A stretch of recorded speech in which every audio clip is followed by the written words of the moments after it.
This is your boy here, Miami Dolphin superfan, Gorilla Luke. I just want to let you guys in on something. I need you guys to please subscribe to Fin Addicts Miami Dolphin podcast. And please make sure you also subscribe to Fin Addicts Network on YouTube. Good stuff right there. Fins up, baby. Let's go. Welcome back to the Fin Addicts Miami Dolphins podcast on the Fin Addicts Network.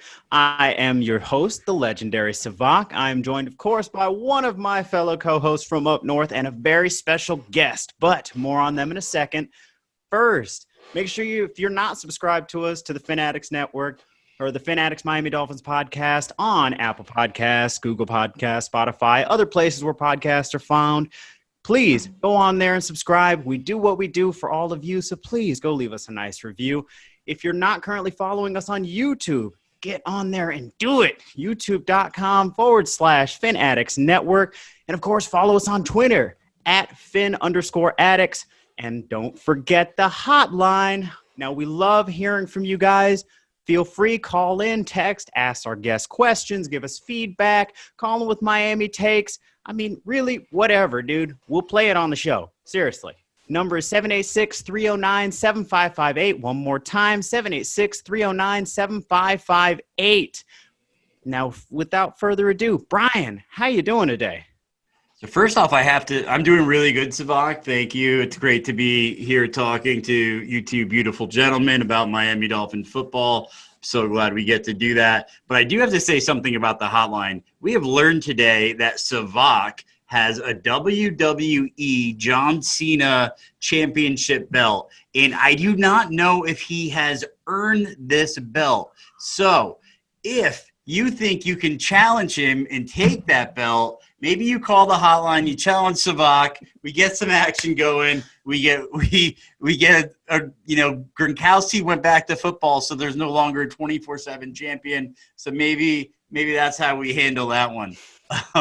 But I'm doing really good. We have a poll today. Our poll today is how many rookies will start on the O-line for the majority of the Miami Dolphins season with drafting Jackson, Hunt, and Kinley. We'll come back to that. And I do have to make a formal apology. It was brought to my attention yesterday on Twitter that about a year ago, around the Laramie Tunsil trade, PFN broke that story long before anyone else did. And I did not think it was credible. And I made a comment that, no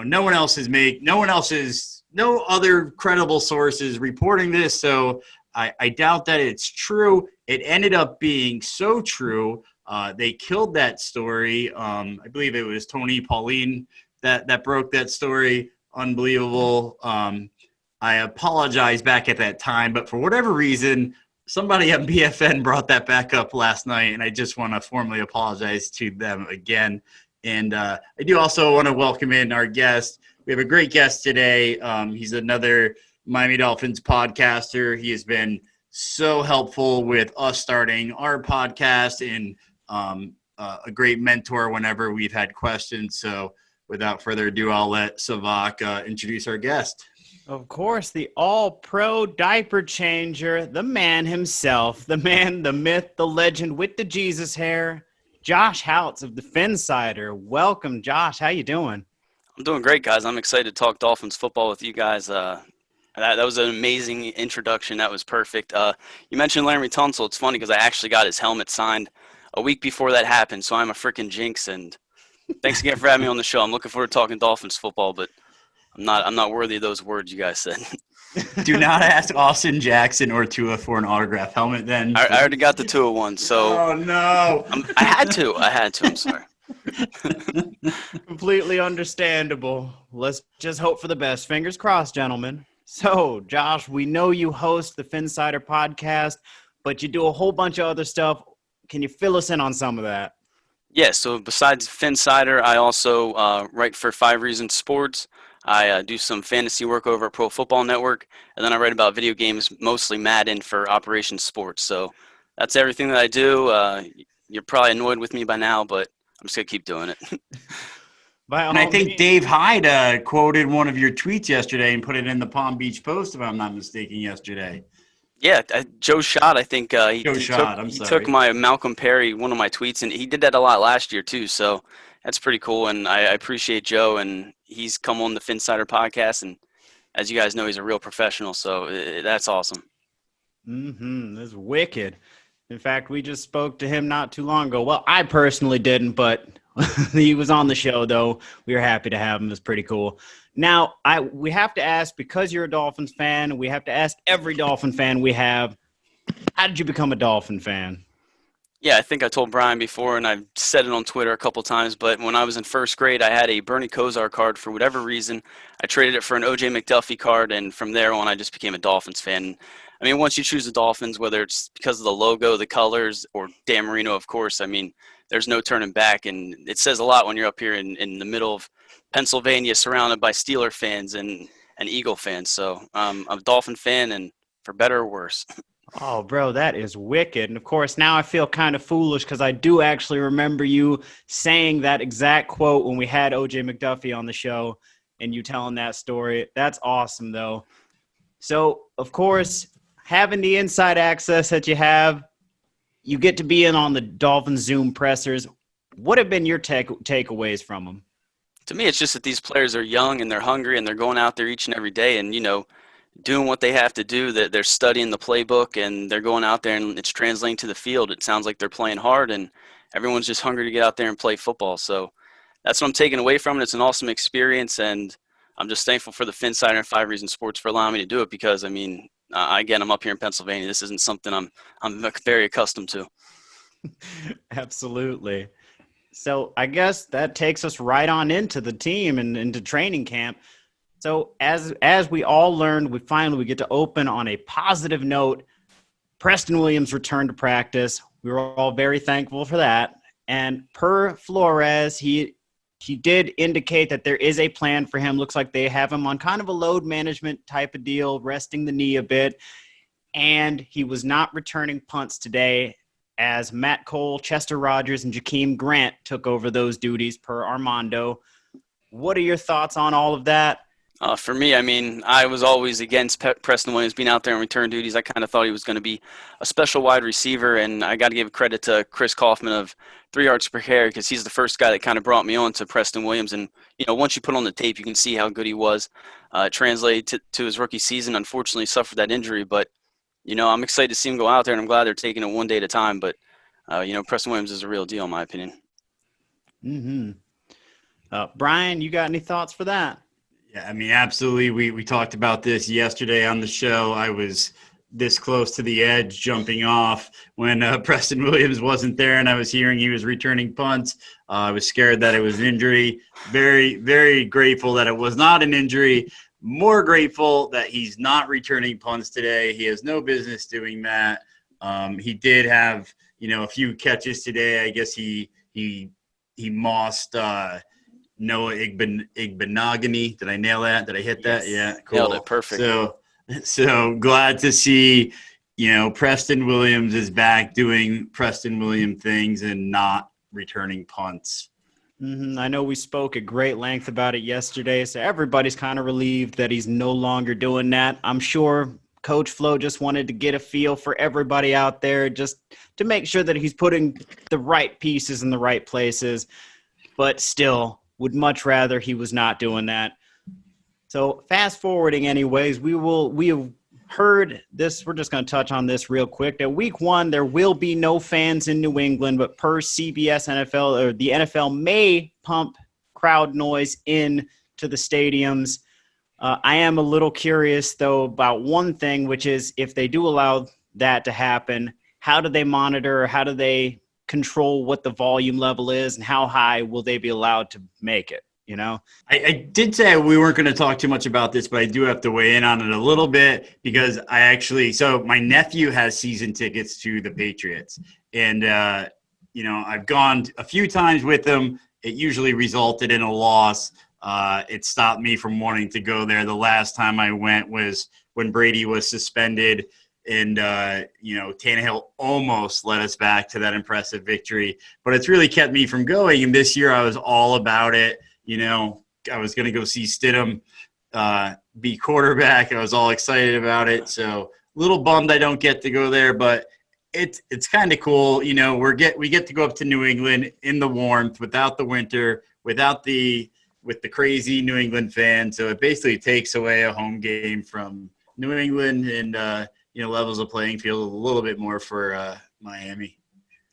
Yeah, I actually watch Bundesliga soccer, and they pump in the crowd noise for that. So it's going to be interesting to see the way it translates. And we know that wasn't it the Atlanta Falcons? Didn't they get penalized for pumping in crowd noise a few years ago? So they should be right up their alley. So it'll be interesting to see how it plays out. Like I told you guys before we came on, it'd be awesome for us to be able to purchase a cardboard cutout of our faces for, a Patriots game, to be in attendance for that Dolphins Week 1 game. That'd be funny. Did you see what they're doing in the NBA is you can go to like their app and you like tap something and that makes like an applause noise. So like it Really? kind of makes some crowd noise that way. So maybe they'll get creative with it. There needs to be some noise. I don't think they should get an unfair advantage where they're like, blaring Metallica so nobody can hear, but let's get some noise in there so it's not just. Although it would be kind of funny to hear the cursing and the, some of the guys that talk smack. I would love that, but that'd be a nightmare for the TV station. We're going to hear a lot of stuff that we shouldn't. Christian Wilkins would be somebody I'd really like to hear if there was no noise. For sure. So I have to ask, since you mentioned Bundesliga, who's your team? Dortmund, and the only reason I kind of got into Bundesliga was because my wife and I went there for our honeymoon over to Germany. So I didn't get to go to a actual Bundesliga game. I got tickets to a Bundesliga too, so I got to go to Bayern Munich Stadium. But Dortmund's been my team ever since I looked it up, and they kind of been the Dolphins. They get close and they just can't win a championship. That's funny. You're gonna go over to my team's stadium. I'm a Bayern Munich guy myself. There you go. Nice. Oh, that's rad. So we found out Beagle went on IR today. Terrible news. I mean, that's really unfortunate. But per the press conference, Flo likes what Van Ginkel has been doing, and he's gotten a lot stronger, and he does a lot of things that Beagle does well. So it seems that he's the front runner to take over for Vince. What are your thoughts on that? Yeah, I'm excited. What do you think, Brian? We're talking about AVG, right? We're talking about his, him being stronger this offseason. And, Flores, they were saying good things about him. And when you hear that, it kind of gets you pumped up and excited. So I'm excited to see what he does in year 2. But I thought AVG, he kind of put it on there towards the end. And he reminds you a lot of Vince Beagle. So let's just hope it translates on game day. Yeah, I agree. He's a little bit faster and he's a little bit bigger than Beagle. I was excited when we drafted him. A lot of people didn't love the pick. Whenever the Miami Dolphins draft a linebacker in the 5th round, you got to love it because that's where Zach Thomas was picked. Very true. But yeah, he was coming on late. He looks a lot like Beagle. I think he's perfect for that kind of New England Patriots coming off the edge roll. Hopefully he can have the impact that Beagle had and that he was starting to have at the end of last year. I think he got injured early. He missed a lot of training camp. He didn't get to do the full workouts at, becoming a professional athlete, but he obviously took it serious this offseason. So I'm excited to see what Van Ginkel brings this year. Mm-hmm. I don't want to take over, but I just wanted to ask you guys if you thought, the Dolphins, you heard the report about Yannick. I can't even pronounce his last name. The pass rusher, I think. Yeah, the pass rusher from Jacksonville. You heard they might be moving him for a 2nd-round pick. What are your thoughts on, maybe the Dolphins going out there and getting that done? Well, personally, I guess it depends. It depends on a number of factors. I don't think we necessarily need him, but I'm always in favor of bringing in good talent. Sure. Brian? Yeah, I mean, I'm so torn on this, and I have been since the beginning. I want him because I want that stud D end. But he scares me a little bit because he has put up great numbers, but look at who he's played with. You guys might be a little bit too young for this, but Adewale Ogunleye had 16 and a half sacks when he lined up on the opposite side of Jason Taylor. Trace Armstrong went all pro when he lined up on the opposite side of Jason Taylor. So what is Yannick that guy? Can he carry the team, or is that more Calais Campbell? Is that more, some of the other guys that Jacksonville had in that defense. So I wouldn't hate it though. You can't have enough DNs. You just can't have enough DNs. I suppose that is a good question to raise, though, is who was actually the one that was creating the opportunities for everybody to get those sacks. But, 37.5 sacks in, 5 seasons or 4 seasons? That's not bad. And I do have kind of a little bit more background on him specifically because I actually live in Jacksonville, moved up here 2017, so same season they went to the AFC Championship game. And I liked what I saw from him. So, of course, if we can get him and it doesn't cost us an arm and a leg, I would not be mad at it. But at the same time, don't think we need him either. So I wouldn't lose any sleep at night if he didn't come down. The one thing scary, too, about the draft next year is, we don't know if there's really going to be college football. Some of these conferences are saying they will be playing. I'm skeptical about that. The Big Ten is going to be playing in spring, so nobody worthy of the draft is going to be playing. So it's going to be a much bigger crapshoot than it normally is with these draft picks next year, trying to figure out who is worthy of those picks. So, maybe if we throw a second to Jacksonville for a proven NFL vet, we have to pay him a little bit more, but, we have a couple quarterbacks under contract for the next few years and aren't going to take a lot of our cap space. So maybe it's time to go after a guy like Yannick. Yeah, and I think if you go after him, they're going to have to pay him because he wants that big deal. But I think he's worth it. He's young, and I think the Dolphins, they do have 2 second-round picks, if I'm not mistaken. So you bring up a great point about how they're going to be handicapped, this offseason, trying to get a good understanding of what these prospects are, and we'll see how it plays out. But I could definitely see the Dolphins doing it if Brian Flores, wanted to make that defense a real juggernaut. And after this Vince Biegel thing, maybe he does. Can't argue with that. And you know what? Wouldn't be giving up too much anyways. Like you said, a second-round pick for a proven NFL vet, and he's only 25.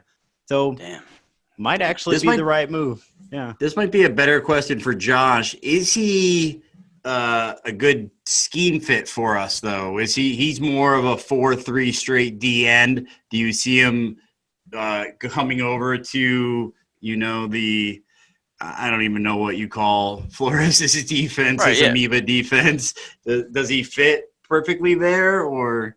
I guess the verdict's still out on that, but to me, I think we kind of see with Brian Flores, his whole MO is just bringing in these young guys that are hungry, that love football, and can play multiple positions. And I'm not so sure, like you were saying, maybe he showcased that at Jacksonville, but at 25 years old, he has those pass rush skills. He can set the edge a little bit. I think, he is one of those playmakers on the defensive side of the football that, can change a game. Like Savach said, you're not going to lose sleep over it if the trade doesn't go down. But if it happens, we're all going to be pretty damn excited.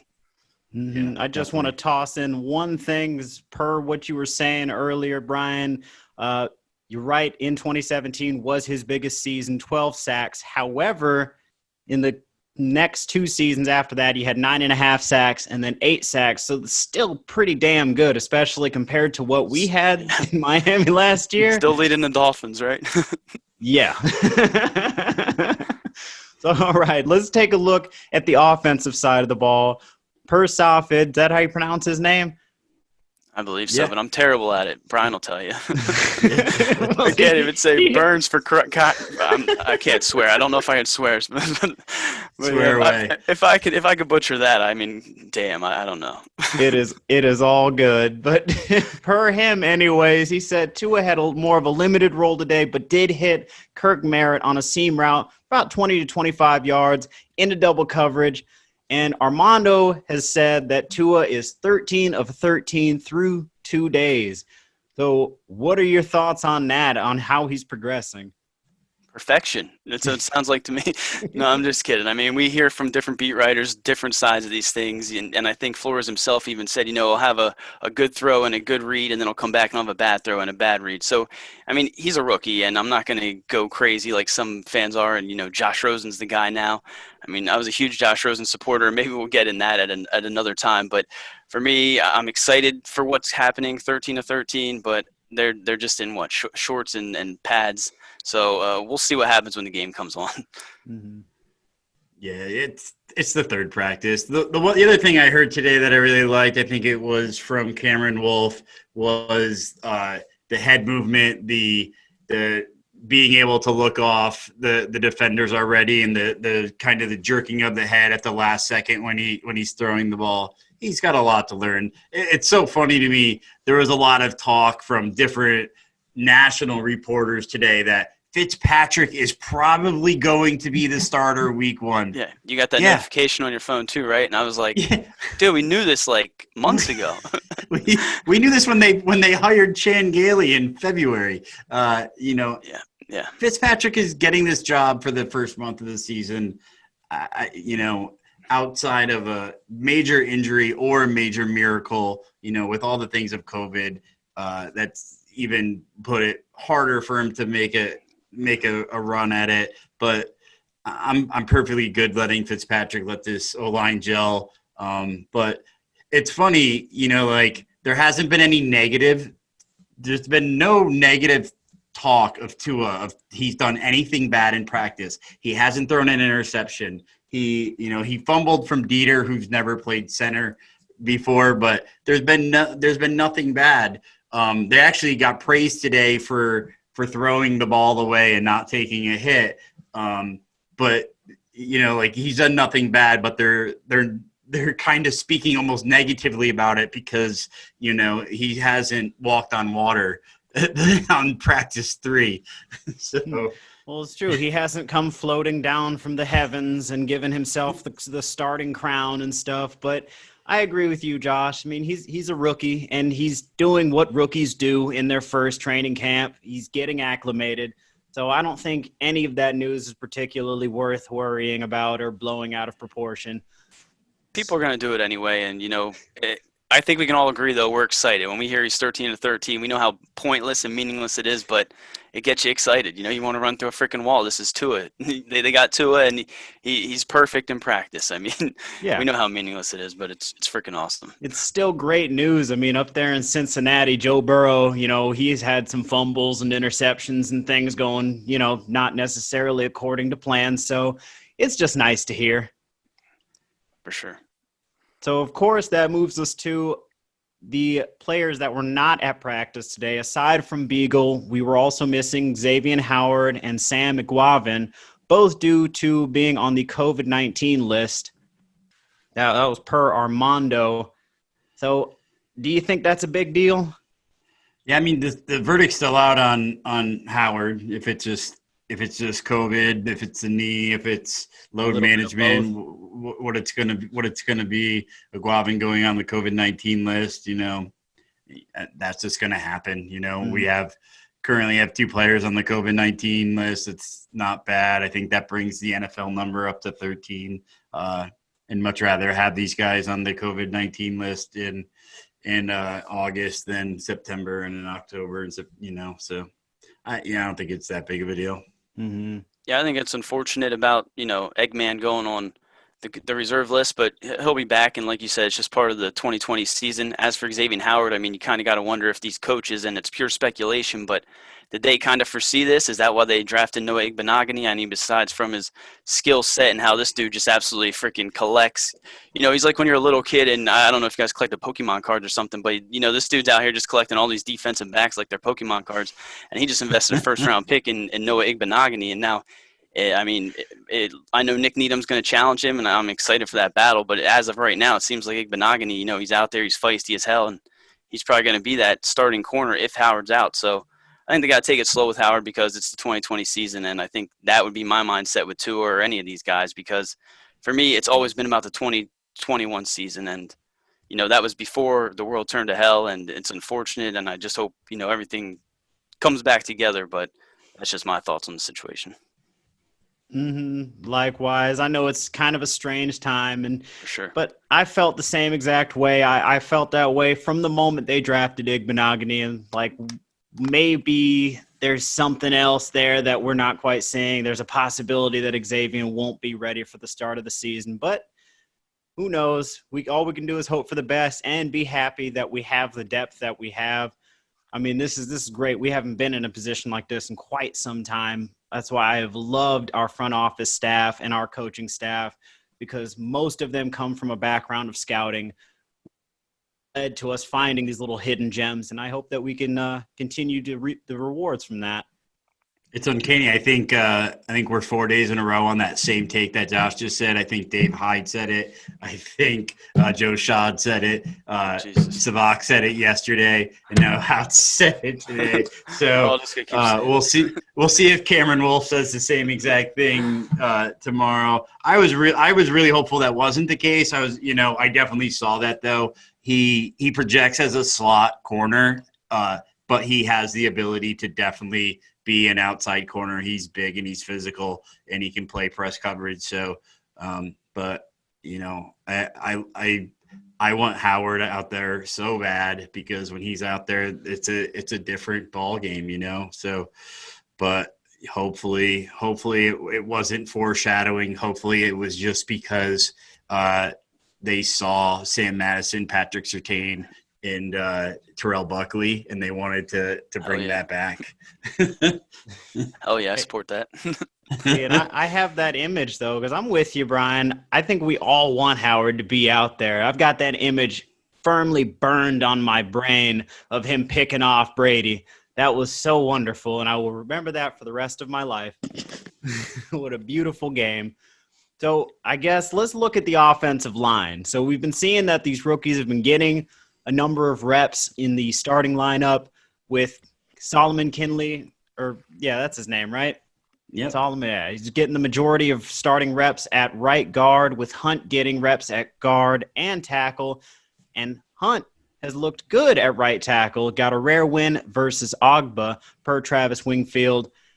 I guess we can use that to segue into the poll, which was, Brian, if you would like to take it away. Yep. How many rookies will start on the O-line for the majority of the season with drafting Jackson, Hunt, and Kinley? So let's have you guys weigh in on that. Maybe we'll fight this over for the 2 belts you guys own and see who gets this right. Where do you guys think? How many rookies will be starting for the majority of the year? I got 2. Two's my safe guess. 2 of the 3. I said the same exact thing. See, I'm just copying him. What the hell? That's unintentional. Both of those were unintentional. I know it. So Twitter agrees with both of you at 60%, but I honestly believe it's all 3, which was second at 32.8. Kinley, he was the wild card if he was going to get in there, and he's been getting the majority of the snaps at right guard. We all remember last year we fired our offensive line coach like 2 weeks into camp because he wouldn't play the rookie Dieter.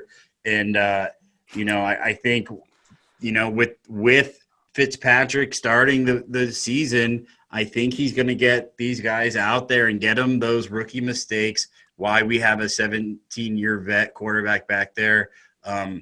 They're the 3, Jesse Davis is a vet and he's good. His ceiling's not, it's not that high. He can come in and play well, but the 3 of these guys all have the potential to be great. What I've loved more than anything, and I want to give a big I told you so. I know it's only 3 days, but I'm going to do it already, is Austin Jackson has been killing it at left tackle, according to everybody that's gotten to watch. There was reports today that he opened up a huge hole for Jordan Howard. He's just been doing really well at left tackle. Outside of them taking a setback or an injury, and I did say the majority of the season, it's possible that for that first week or 2, because there's no preseason games, we throw Jesse Davis in there to get those guys used to the snap counts and all that. But I say by week 3-4, the three rookies are all going to be starting. I did hear about him opening up those gaping holes that you're talking about. Mhm. Austin Jackson. But no, for real, I think Solomon Kinley, I mean, the fact that he was that wild card, like you said, and he's the guy that, from day one, everyone was kind of raving about him. Ted Karras was just, speaking high praises of him. And I think you're right. There's an absolute chance that all three could start. And if that's the case, then Chris Greer and Brian Flores, they got something great here, because for how many years could we not draft offensive linemen? I mean, if Laremy Tunsil didn't fall into our lap, if they didn't go after Jake Long instead of a quarterback, offensive linemen is not something that get developed very often, over the last decade or so. So let's just hope that they all work out, because that's what Tua needs, and that's what the 2020 Dolphins need. Certainly speaks to the skill level, I guess, of our front office and coaching staff, because I agree. Offensive line has not been something we have done particularly well. So it's nice to see that finally turning around, and at the perfect time, because now we've got our quarterback. I'm loving what I'm seeing. I'm loving all of this. And that segues us into the conflicting reports that we've been hearing about the running backs. Because according to Travis Wingfield, Howard looks really good. He had a few good runs, but according to Omar Kelly, only Myles Gaskin is standing out. And then, as you had alluded to a little bit ago, Breida apparently also looks pretty good. So what are we supposed to make of all this? Well, we know Omar Kelly, and I got to give him a shout out, because I got to go down and be in the press box for that bloodbath against the Patriots in week 2 last year. I paid a lot of money to go down there and watch the Dolphins get their ass kicked. But Omar Kelly, he introduced himself, and he was one of the few people that did that. So I have the utmost respect for Omar Kelly. And I mean, this is just who he is. He's a heel. We were talking about wrestling. We got our wrestling belts. Omar Kelly is a heel, and he loves it. And I think I said something about rip your mentions, and he's like, you think I give a shit? Basically, he was basically like, you think I care what anybody says? And that's just who Omar Kelly is. He's the perfect heel, and that's what he's doing with this and the Tua. We all see the reports he's saying about Tua. So it's just Omar Kelly being Omar Kelly. While everyone else is going one way, he's going the other. And, you either love him or you hate him. Absolutely. I agree. I actually did see that little back and forth between you and him. I thought that was pretty amusing. Brian, what are your thoughts? I think there's a little bit of truth to both. I think Howard, day 3, you're not out there power running it. You're not putting your offensive line through that. You're not putting your running backs through that. Myles Gaskin is a shifty back. He's going to look impressive in situations like that. He didn't make an outlandish claim. Myles Gaskin looked good in his reps last year. He way outplayed Josh's cohort, Jake Mendel's favorite running back, Kalen Ballage. I don't know why he likes Kalen Ballage anymore. I'd like to give him a hard time on that. You should. But I'm sure Gaskin's looking good. He's a shifty guy. It's the season for that. It's the time where you make a few extra moves and you're catching passes. And I think it's maybe he's just bringing it out. He said that about Rosen yesterday, and I don't think it's. There's some part of me that thinks that he just likes to go the opposite way. I'm a contrarian. I totally understand that. But, at the same time, there was nobody a bigger detractor than Josh Rosen than Omar Kelly last year. So for him to be complimentary about Josh Rosen yesterday, I don't think he swallows his pride if he didn't actually believe it. So it's nice to hear, when you have Armando and Travis and Cameron Wolf all saying the same thing, it's nice to get a different take and hear about a guy like Myles Gaskin. So hopefully they're both right. Hopefully they're both right. I like that, because maybe that's what he is doing too, is he's wanting to show the spotlight on the players that nobody else is talking about, because I think that's the first time I've heard Gaskin's name said all offseason. So yeah, who knows? But speaking of guys that are kind of flying a little bit under the radar, how about Malcolm Perry? Apparently, reportedly, his transition to the slot has been smooth so far, per Armando. I'm pretty excited to see how he does and how that transition kind of materializes. What about you, Josh? I heard you are a fan. Yeah, I like Malcolm Perry, and I know we're going to bring up the nickname. I jokingly call him the Swiss Navy knife because he played at Navy. But I'm going to be completely honest. You saw him throughout college. You saw that explosiveness. But who was sitting here? I don't know many people that are going in the draft. Saying let's draft Malcolm Perry, and the Dolphins saw this guy. They went out there and got him, and he's this versatile playmaker that they can line up. He can play quarterback. He can line up at halfback. He can play wide receiver. He can do a variety of different things. He can even return kicks. So. I mean, he is literally an Army knife, and we always joke and say how this guy, is a versatile player. He's a weapon that can play all over the offense.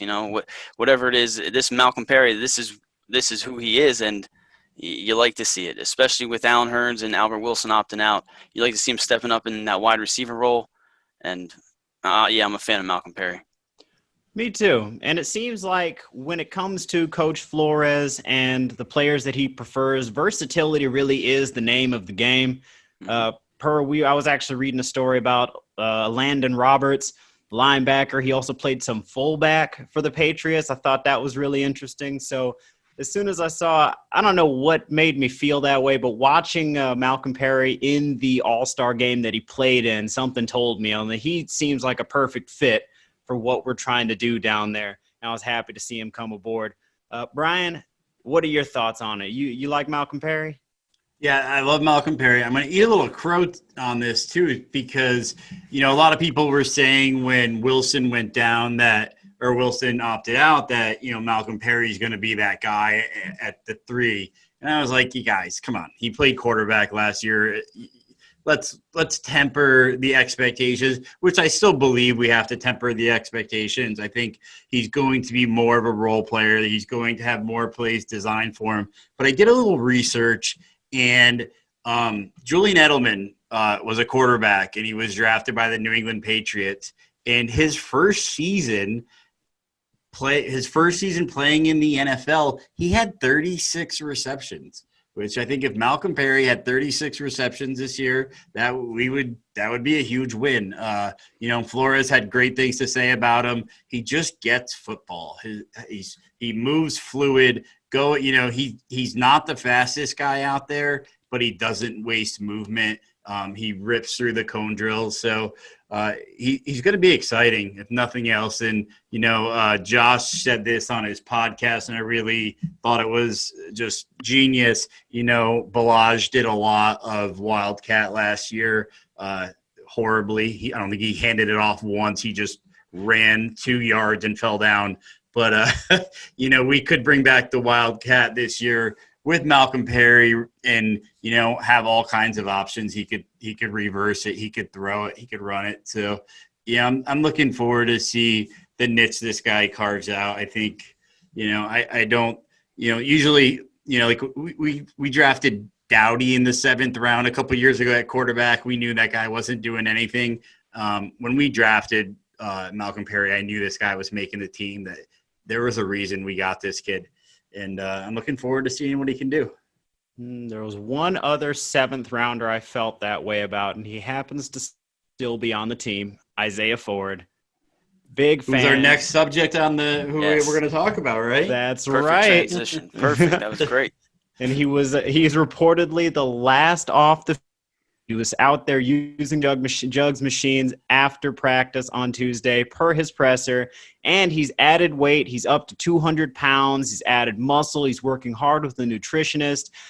He made a bunch of catches outside of DVP. He leads the team with those catches, and I've been a big fan since we drafted him. It's nice to see him starting to really work his way into. I don't know about the starting lineup just yet, but it's nice to see him getting some playing time, and he's becoming a favorite target of Fitz.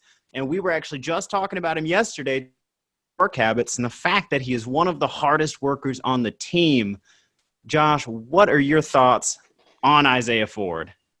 Yeah, one of the first articles I actually wrote when I joined the Phinsider was an article that I co-wrote with a guy I used to do a podcast with, Aaron Sutton, and we broke down tape on Isaiah Ford, and we both came away impressed. So, I was a huge fan ever since then. He joked today that he doesn't think he was healthy on the second day of training camp.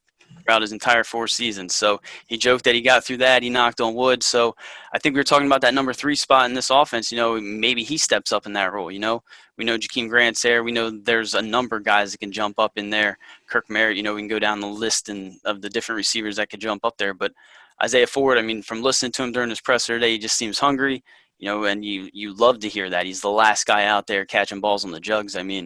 That says a lot, and he's trying to go out there. And I think I looked it up. I think he's only 24 years old. So, what the hell? Dolphins need receivers. Dude's young.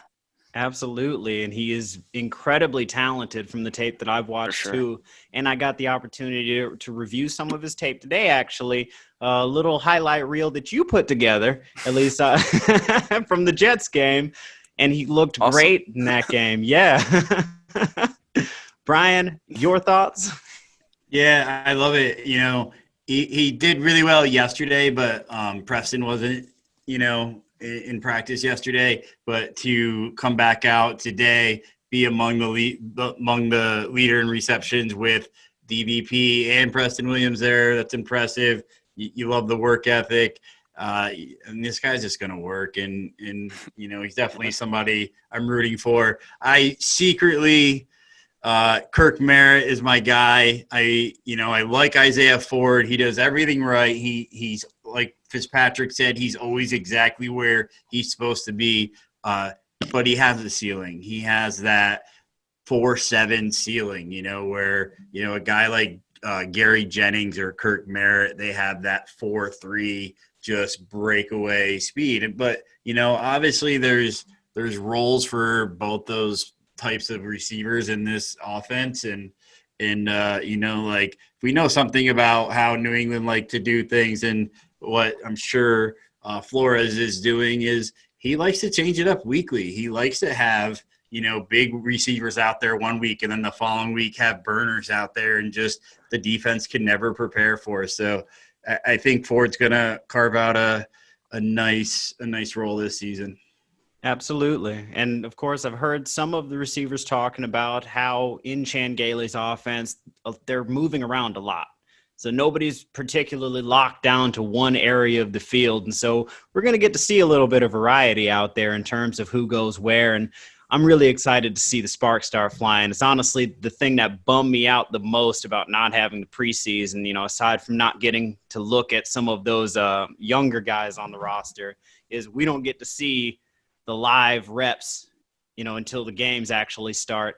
But I was happy to hear that he added that muscle, because that was one of my concerns about him coming in, was that he was a little skinny.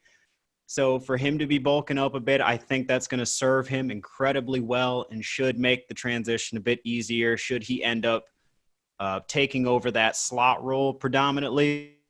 But I guess we'll just have to wait and see.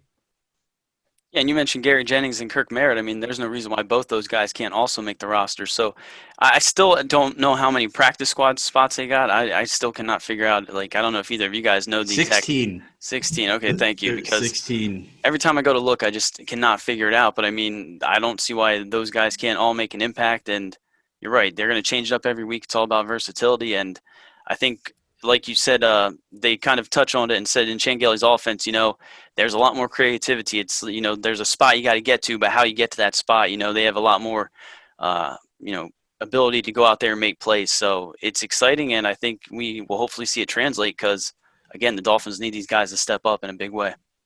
The best thing, too, about that 16 is this year we can protect 4. So say we move Merritt to the practice squad, he doesn't have to clear waivers. We can just protect him.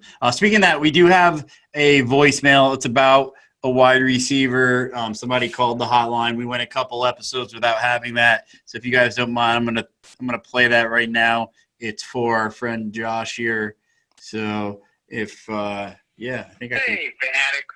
Keith and Sarney here. Welcome, Josh, to the show. Sorry I couldn't be on tonight. The reason being, I'm kind of in a little bit of a conundrum ever since Preston Williams started returning punts again. I've been a little beside myself. I need you kind of right now, Josh, to talk me off the ledge. I'm right now walking down I-95, hitchhiking, seeing if I can get a ride to Miami. And, try to convince everybody to not let Preston return punts. But hope all's well. Good luck in your fantasy endeavors, and I appreciate you coming on the Fin Addicts. Talk to you later. Holy shit, was that real? That was incredible. That was real. That was real. He called and left that earlier today. Damn, he nailed that. That was perfect. I can't even say my name without messing up. That was good. Damn. Oh yeah, that was real good. Oh, dude, he's a trip. Jesus. That was great though. If he is hitchhiking down 95, I hope he stops along the way because I'm like 10 minutes away from 95. Unfortunately for him, I think you already did kind of talk him off the ledge a bit. I know we touched on Preston Williams and the fact that I think everybody's in agreement. We do not want him fielding punts. Yeah. I think the voicemail was left before Armando reported that he was not returning punts today, but it was still a good voicemail that we had to get out there. Very glad we got that in there. That's cool. Yeah, man, that was perfect. I don't really know what else to say to that. I think that's it. So I guess looking back at the secondary, we've been seeing apparently that with X being out, Noah Igbenogany has been moved to the outside, getting a lot of reps out there, while Jamal Perry, formerly what was his last name before? Wiltz. Yeah. Jamal Perry, formerly Wiltz, has been getting most of the slot reps. So how do you think that's all going to shake out, Josh? Do you think Igbenogany would be the guy to take over as the de facto number 2 should X not be able to make it back for week 1? Yeah, I think it sounds that way, and I know we got to hear from Igbenogany a little bit ago, and you got to hear from some of these coaches talking about him, and it sounds like he's going out there, he's hungry. He said Preston Williams, it was during his press conference, he kind of made a snide comment, Preston Williams caught a ball on him, and he seemed like he was still pissed about it. I mean, that's kind of what you want. But I think we can't forget about Nick Needham, and I mean, he's definitely going to go out there and compete. You see the videos of him working out this offseason. I think he's going to compete, but I think Igbenogany right now has that, I guess, the inside advantage to it seems. But I'm sure, like we talked about throughout the show, it's all about changing it up week by week. So maybe one week it's Needham, then next week it's Igbenogany. Who knows? I do get the sense that it might change depending on who we're playing against, because I get the feeling that Brian Flores is going to want to line up certain corners against certain wide receivers, and maybe there'll be some variation there. Brian, what do you think? Yeah, I think it's definitely going to be a fluid situation. I love that Jamal Perry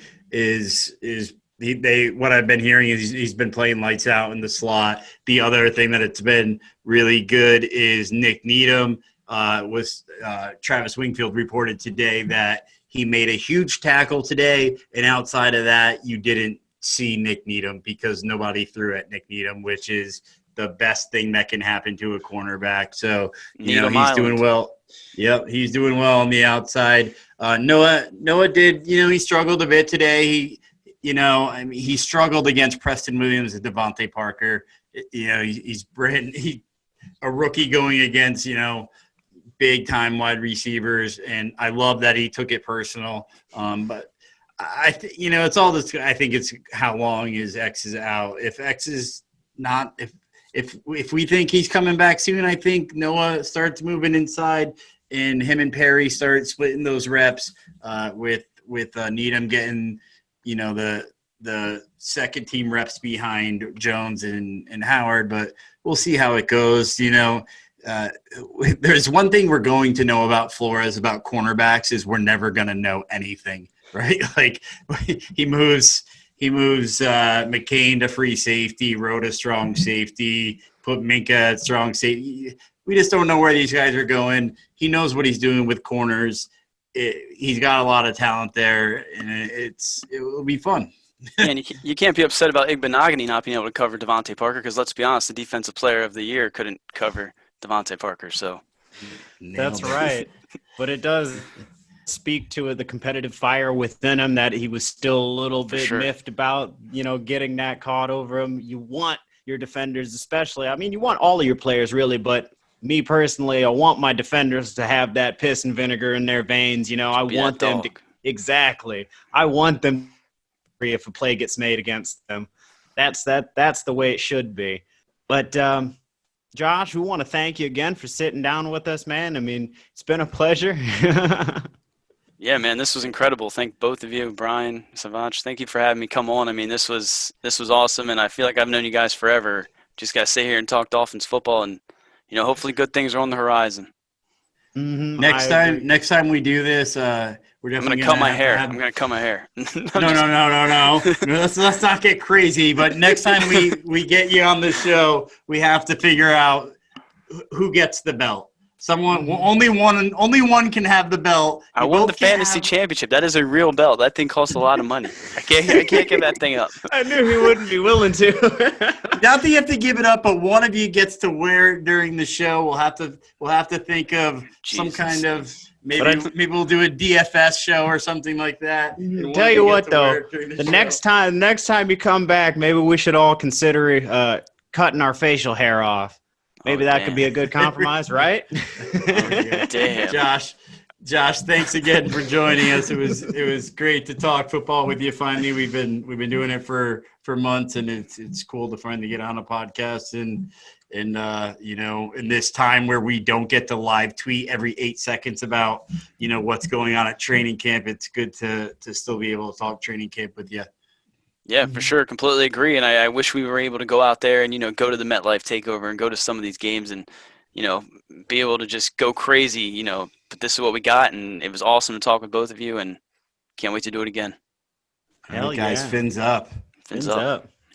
This episode brought to you in part by Thrive Fantasy, available in the App Store or Play Store, or by visiting their website, thrivefantasy.com. Use the promo code Fin Addicts when you sign up today, and you will receive an instant $20 bonus on your first deposit of $20 or more. Sign up and #PropUp today.